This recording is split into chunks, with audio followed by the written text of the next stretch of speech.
I will start by a brief introduction. So, when Israel occupied the Palestinian territories of the West Bank and Gaza in '67, most of the Bedouins in Israel were able to maintain links with their families and neighbors in these regions. While the Green Line remained a political border, Israeli authorities allowed people to cross it in both directions. In this new political reality, many Bedouin men sought to marry brides from peasant families. Indeed, the low bride price that Palestinian families demanded meant Bedouin men could afford more than one wife. Subsequently, cross-border marriages between Bedouins and Palestinians encountered difficulties due to political changes that led the imposition of security restrictions. Yet, despite these changes, bigamy involving Palestinian spouses continues to exist. According to a recent report, in Israel, 18.5% of Bedouin households are polygamous. In the occupied territories, the percentage reaches 10%. Many of these polygamous marriages involve Palestinian women from the occupied territories. Although polygamy is a criminal offense, under Israeli law, the Israeli authorities do not prosecute Bedouins who have contracted polygamous marriages. Indeed, the authorities only act decisively against polygamy in cases that involve issues of immigration, citizenship laws, and family reunification. The Ministry of Interior denies requests for family reunifications in cases of polygamy in order to discourage its practice. This policy has been upheld by the Israeli Supreme Court, meaning that the non-Israeli spouse of an Israeli citizen cannot be granted citizenship or residency status if he's already married. Despite this policy, the practice of bigamous marriages involving Palestinian women continues, raising several questions regarding the legal status of Palestinian women in settler-colonial context, the establishment or removal of political borders, and the creation of new political and legal categories. It likewise brings to the fore issues concerning how familial relations breach political borders between the Palestinian people and generate new legal categories for Palestinian women in bigamous marriages. These women are trapped from all sides. They are female in a patriarchal society, living under an occupation, subjected to settler colonial violence, and they lack any residency or citizenship rights in Israel. The article examines how settler colonial states selectively enforce the law in purest of their goals for land acquisition and demographic control through the case of Israel's response to cross-border polygamy as practiced by Bedouins in Israel. Based on extensive textual analysis of policy debate within Israeli authorities during the 80s, this article reveals that bigamy laws are implemented selectively in cases involving Palestinian women. Furthermore, exploring how the state manipulates security and demographic concerns in this regard. These manipulations are a manifestation of settler colonial violence and are part and parcel of the logic of elimination of the indigenous, which are applied in a similar fashion to all Palestinians across the Israeli-Palestinian borders. I argue that marriage laws in general and laws regulating marriage across borders between citizens and non-citizens specifically have been used by state to regulate and manipulate the demographic makeup of their citizens. Bedouin practicing polygamy with Palestinian women posed multiple threats to Israeli state aims as a settler colonial state, as their marriages gave non-citizens women a potential claim to official membership within Israel. Their marriages produced children who had an even stronger potential claim to official membership in Israel, and these polygamous relationships are generating more offspring than the marriage of other citizens within Israel, posing a current and future threat. So I want to talk a little bit about my theoretical framework, which is a settler colonialism, in particular gender territorial elimination across the Israeli-Palestinian border. So the state of Israel's enforcement policy is part of Israel's structure as a settler colonial state. Furthermore, it accords with the logic of eliminating the native. that is manifested through settler-colonial regulation and restrictions of marital laws and reproduction of indigenous people. Because this policy is enforced only if it involves Palestinian spouses from the occupied territories, while Bedouins in the state of Israel possess Israeli citizenships, Palestinians in the occupied territories do not. Thus, according to the Israeli logic of eliminations, allowing Palestinian women in polygamous marriage to enter the state of Israel enables the Palestinian right of return through the back door, posing a serious threat to the fundamental structure of the settler-colonial state, a central aim of which is maintaining Jewish majority. This system traps Palestinian women in bigamous marriages by making their marriages illegal and increasing their vulnerability and dependency on male authority. Of course, referring to settler colonialism in the context of the Bedouin as an indigenous community, but there is also a gender dimension that is part of settler colonial logic. And we're talking about the fact that Palestinian women are subjected to gendered placed elimination. Their ethnic elimination is taking place when they are crossing the Israeli-Palestinian border. Their spaces and bodies are racialized and produced through the Israeli-Palestinian space. The reproduction of Palestinian children poses a demographic threat to the Jewish makeup of the state. As such, their marital relations are regulated and restricted.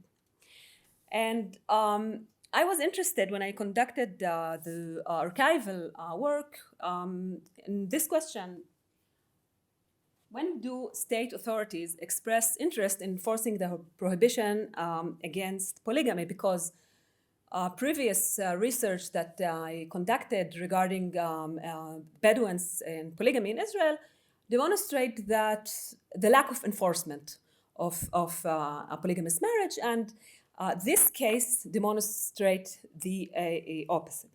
So the archival data presented here offers a unique inside look into Israel's colonial logic of elimination as it manifested by states' regulation of bigamous marriage across the Israeli-Palestinian border between Bedouins and Palestinians. It demonstrates the ways that the state, detecting such an existential threat, utilized marital law, immigration law, non-citizenship law, and the selective enforcement of relevant laws to address a demographic threat to Israel's identity as a Jewish state.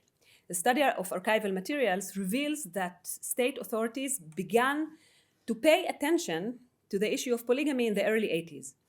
A subcommittee tasked with investigating the phenomenon of polygamy was appointed in 1981, headed by then Deputy Attorney General Plia Albeck. I should mention that in 1975, Albeck also headed a Department of Justice committee that drafted government policies regarding Bedouin lands, playing a central role in formulating the Dead Negev doctrine and prescribing the revocation of Bedouin property rights. So it's the same person that headed these two a commission, which is important by itself. The interest that Albeck subcommittee took in polygamy didn't stem from concern for the women and children victimized by polygamous structures, but rather was motivated by settler colonial logic of demographic security concerns, especially focusing on marriages between Bedouin and Palestinian women. The fact that the subcommittee was appointed by the Central Committee for Security is instructive regarding its orientation and the underlying agenda that prompted investigation into multiple marriages and registrations of birth. Now let us look on some of these letters. So here we have letter from Yosef Tov, Director of the Visa Department in the Ministry of Interior, to Population and Immigration Authorities. Tov here addresses the issue of multiple marriages among the Bedouins, highlighting that most cases of polygamy involve women from the Gaza Strip who live with Israeli men without a formal marriage. Such women, he noted, are registered as common law partners or as wives following fictitious divorce from older, usually Israeli spouses. Children born to these common law partners are registered as the official wife's children, utilizing IDs originally belonging to deceded persons. It is clear that the findings are horrifying. The Bedouins of the Negev are exploiting to the maximum any breach that would enable them to mislead state authorities. Here, Tov recommend a number of urgent steps. Another letter of the advisor for Arab affairs, Mikhail Baz. According to Baz, the number of polygamous marriages between Bedouin men and Palestinian women had risen again since 1967, when Bedouins began marrying Bedouin women from the occupied territories, especially from the Gaza Strip. This was mainly due to the open borders between Israel and the occupied territories since 1967, which strengthened kinship ties between Bedouin tribes on both sides of the border, and to the fact that the Bedouin brides from beyond the Green Line are usually cheaper than Bedouin brides from within Israel. Indeed, the last factor, the many instances of women from Sinai and Gaza who married Bedouins from the Negev and moved to Israel, was one of the obstacles preventing the elimination of the phenomenon. Baz recommended courses of action that mostly involve oversight and surveillance, the enforcement of the decree pertaining to the resident status of the regional population, which means West Bank and Gaza, within the borders of the Green Lines, with specific attention to women living in Bedouin areas, reconsideration of the criteria for family reunifications, closer surveillance by the Ministry of Interior and Population Census and the Ministry of Religious Affairs, and reporting anything out of the ordinary. Government authorities active among the Bedouin track and oversee more closely financial benefits given to the Bedouins, including in hospitals. Here we have another letter that refers to the Bedouin as the demographic problem, still relevant to these days, as Bedouin and Palestinian in general today referred to as demographic slash security problem.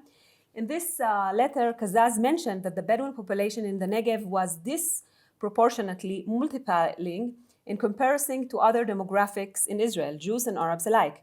He cited the following reasons for this: multiple wives and bigamy, importation of brides from the occupied territories, importation of brides from the Arab state, predominantly from Sinai, Egypt, and Jordan, the failure to competently enforce family reunion laws. Here we have Plia Albeck letter to the Chief of Investigation Department in the Israeli police. One should point out that the issue has significant public importance because offenses involving Bedouin women in the Negev have become national calamity, and there is already a large population of women who have illegally entered Israel and whose children are not lawfully registered, as well as a host of methods to falsify public records regarding Bedouin women and children in the Negev in order to conceal criminal offenses associated with them. Another letter from Plia Albeck to the director of the Investigation Department of the National Police. The issue is of the utmost importance because it is through falsifications of records that Bedouin women from Gaza Strip and Judea and Samaria evade the authorities, gaining the advantages of Israel citizenship for themselves and their children. As a result of these deceptions, this has been done to great effect in the Negev. Okay, so it's only really, I brought you some of the most important letters, but of course there is more. In sum, polygamy began to concern the authorities in the early 80s, leading them to investigate the phenomenon. However, this only occurred when it was framed as a national demographic problem involving Palestinian women marrying Bedouin men and moving to Israel, thus challenging the demographic balance in Israel. The direct involvement of the Office of the Advisor for Arab Affairs and the Negev Minorities officers is further testament to the state's narrow reading of the practice as representing a demographic challenge to the Jewish majority. The treatment of polygamy didn't at any stage result from concern about Bedouin women's well-being and rights under the polygamist system. Rather, these women were considered agents of demographic threat, carrying the future unwanted Palestinian collective, and as such, their reproductive bodies should be monitored and controlled. These letters support the argument that the state became involved in battling polygamy only when it come to be associated with the settler-colonial logic of demographic threat. The eradication of the problem thus become part of a national mission. There is no mention or regard to how polygamy affects the legal standing of Palestinian women. Once more, they are perceived only as wombs that threaten the Jewish demography. The article demonstrates how Israel, as a settler colonial state, regulate cross-border polygamy between Bedouin and Palestinian women to control and manipulate the demographic makeup of its population. Indeed, it selectively enforces the law to pursue the goals of land acquisition and demographic control. The archival findings presented here provide a unique exemplification of Israel's colonial logic of elimination as it manifested in the state's regulation of bigamous marriage between Bedouin and Palestinians across the Israeli-Palestinian border. It demonstrates how the state detects such an existential threat and subsequently utilize marital law, immigration law, citizenship laws, and the selective enforcement of relevant law to address a demographic threat to Israel's identity as a Jewish state. This research offers a special contribution to the scholarly debate regarding settler colonialism as a principal political and social framework that permeates Israel policy and law enforcement vis-à-vis the Bedouin community, with a special focus on the gender-territorial logic of eliminating the indigenous Bedouin community and Palestinian women in particular. The article has shown how land-based and gender elimination are intertwined and inseparable, and how gender and sexuality are fundamental to colonial projects. Palestinian women are perceived as the markers of the national collective. Their bodies and sexuality are part of their symbolic representations. Consequently, these are subject to both colonial and patriarchal control. On the one hand, Palestinian women's bodies and sexuality are a site for colonial intervention and control, while at the same time they are controlled by a patriarchal traditional order. Demographic and security discourses cast the issue of Palestinian Bedouin family within the prism of negative demographic developments that endanger a Jewish majority state. Supposedly alarming reproduction rates among the Bedouin were used to establish the necessity of state interventions in critical intersection of personal status and family laws, thus establishing control over Palestinian women's bodies and over the Bedouin family. The demographic discourse constructs the Bedouin community and Palestinian women as a potential or actual threat to the state. This demographic discourse considers polygamy a major obstacle to the settler-colonial project as a settler-colonial state vis-à-vis the Bedouin community. Israel's priorities make land the most prized and contested commodity. The continued seizure of land and concentration of the Bedouin thus necessitate the maintenance of an indirect system of control, which renders the Bedouin less than a full Israeli citizen, but rather an individual belonging to subject population. In other words, the state prefers to maintain indirect rule over Bedouins while it takes control over the land, subjecting Palestinian women to unrestrained patriarchal system of domination and elimination for political colonial reasons. Thank you.